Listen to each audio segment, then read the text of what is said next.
یہ عشق نہیں آساں بس اتنا سمجھ لیجئے، ایک آگ کا دریا ہے اور ڈوب کے جانا ہے۔ السلام علیکم ورحمۃ اللہ وبرکاتہ۔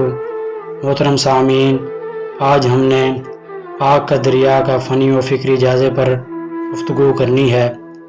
قیام پاکستان کے بعد سب سے زیادہ مشہور ہونے والا قرۃ العین حیدر کا ناول آگ کا دریا ہے۔ قرۃ العین حیدر کا یہاں غضب کا تاریخی شعور ملتا ہے۔ آگ کا دریا کافی ضخیم ناول تھا اور اس کے منظر عام پر آنے کے بعد گویا ایک طوفان اٹھ کھڑا ہوا۔ بعض مخصوص نقطہ نظر رکھنے والے ناقدین نے اسے تقسیم ہند کے خلاف قرار دیا اور بعض نے اسے دو قومی نظریے کے منافی قرار دیا۔ اخبارات میں بھی اس کے خلاف شدید احتجاج ہوا۔ فنی و فکری جائزے کے حوالے سے نمبر 1 پر ہمارے پاس موجود ہے اسلوب۔ جہاں تک قرۃ العین حیدر کے اسلوب کا تعلق ان کے ناول آگ کے دریا کے حوالے سے ہے تو یہ ناول زبان و اسلوب کی عملی فنی تکنیک کے طور پر سامنے آیا ہے۔ اس ناول میں 3000 سال کی تاریخ کو بیان کیا گیا ہے اور ایک طویل اور تہ در تہ انسانی تجربے کو صرف زبان و اسلوب کے ذریعے بیان کیا گیا ہے۔ یہ ناول 800 صفحات پر مشتمل ہے اور اردو ناول میں حیاتی انداز کا ایک انوکھا اور نرالا تجربہ ہے۔ اس ناول میں اسلوب کو غیر معمولی اہمیت حاصل ہے۔ فنی اور معنوی اعتبار سے اسلوب کا یہ تجربہ ناول کی رمزیت اور معنویت کو ابتدائی سے قاری کو سحر میں جگڑ لیتا ہے۔ نمبر 2 پر ہمارے پاس موجود ہے موضوع۔ ناول آگ کا دریا کا بنیادی موضوع برصغیر کی 2500 سال پر محیط تاریخ، تہذیب اور فلسفہ ہے۔ یہ ناول وقت کے تسلسل اور تہذیبی ارتقاء کے اصلاح فانی سفر کو بیان کرتا ہے، جہاں انسان بدلتے ادوار کے ساتھ از منہ وسطیٰ نو آبادیاتی اور جدید دور سے گزرتا ہے۔ ناول کا سب سے اہم موضوع وقت کا بہاؤ ہے، جو کہ آگ کی دریا کی مانند ہے۔ اس میں تاریخ کو ایک مسلسل عمل کے طور پر دکھایا گیا ہے، جہاں بدھ مت کے دور سے لے کر انگریز راج اور تقسیم ہند تک کی تہذیبیں جنم لیتی ہیں اور فنا ہوتی ہیں۔ صدیاں گزر جانے کے بعد بھی انسانی جذبے، محبت اور دکھ جوں کے توں رہتے ہیں۔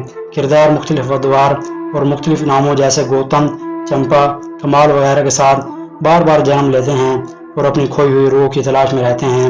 ناول کے آخری حصے میں تقسیم ہند کے المناک موضوع کو اجاگر کیا گیا ہے۔ اس میں دکھایا گیا ہے کہ مذہب کی بنیاد پر لکیر کھینچ جانے سے صدیاں پرانی مشترکہ تہذیب اور صدیوں سے ساتھ رہنے والے انسان کس طرح اجنبی بن جاتے ہیں۔ نمبر 3 پر ہمارے پاس موجود ہے پلاٹ۔ یہ ناول کا اہم ترین جز ہوتا ہے۔ ناول کی کامیابی پلاٹ کے فنکارانہ تعمیر پر ہی منحصر ہوتی ہے۔ آگ کا دریا کا پلاٹ مرکب پلاٹ ہے۔ اس میں بنیادی طور پر 4 اہم ادوار کے واقعات کو بیان کیا گیا ہے، جن میں ویدک اور موریہ دور، آدھ وسطیٰ اور مغلیہ دور، برطانوی راج اور جدید دور، تقسیم ہند کا اختتام بیان کیا گیا ہے۔ آگ کا دریا کا پلاٹ میں کسی قسم کا جول یا خلا محسوس نہیں ہوتا اور مختلف واقعات یکے بعد دیگرے سامنے آتے چلے جاتے ہیں۔ نمبر 4 پر ہمارے پاس موجود ہے مکالمہ نگاری۔ قرۃ العین حیدر کو مکالمہ نگاری کا فن خوب آتا ہے۔ ان کے مکالمے بر محل اور بر موقع ہوتے ہیں۔ ان کے ہر کردار کی زبان اس کے ماحول، فضا اور ذہنی معیار سے ہم آہنگ ہوتی ہے۔ پڑھے لکھے کرداروں کے مکالمے عملی حیثیت، استعداد اور صلاحیت کے مطابق ہوتے ہیں اور ان پڑھ اور عامیانہ کرداروں کی گفتگو عامیانہ ماحول کے مطابق ہوتی ہے۔ نمبر 5 پر ہمارے پاس موجود ہے منظر نگاری۔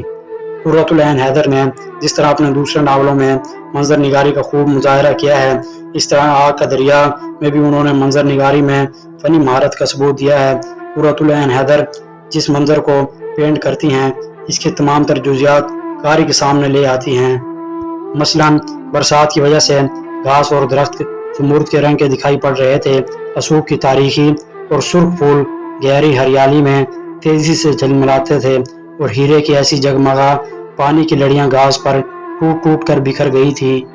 نمبر 6 پر ہمارے پاس موجود ہے مرکہ نگاری۔ قرۃ العین حیدر اکثر و بیشتر جن مناظر اور بستیوں کی مرکہ نگاری کرتی ہیں وہ ان کے رہن سہن اور تمدن کا حصہ ہیں، اس لیے ان کے بیان میں واقعیت کی صفت بدرجہ عدم موجود ہے۔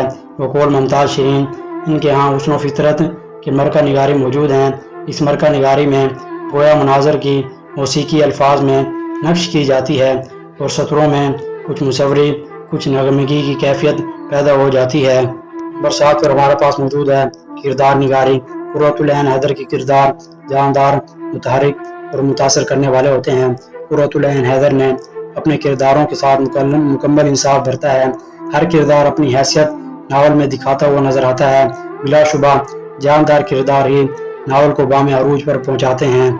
کرداروں کے حوالے سے نمبر 1 پر ہمارے پاس موجود ہے گوتم کا کردار۔ یہ ناول کا مرکزی کردار ہے۔ قدیم دور میں فلسفی اور طالب علم جو آد بہاد بدلتے ہوئے جدید دور تک پہنچتا ہے۔ گوتم تاریخ، علم، تہذیب اور انسانی وجود کے مسائل پر غور کرنے والا اور فکر کرنے والا ہے۔ ہمیشہ طرز مذہب کا شکار رہنے والا کردار ہے۔ نمبر 2 پر ہمارے پاس موجود ہے چمپا کا کردار۔ ناول کی ابدی ہیروئن اور مرکزی نسوانی کردار ہے۔ چمپا قدیم دور میں راجکماری اور وزیر کی بیٹی ہے۔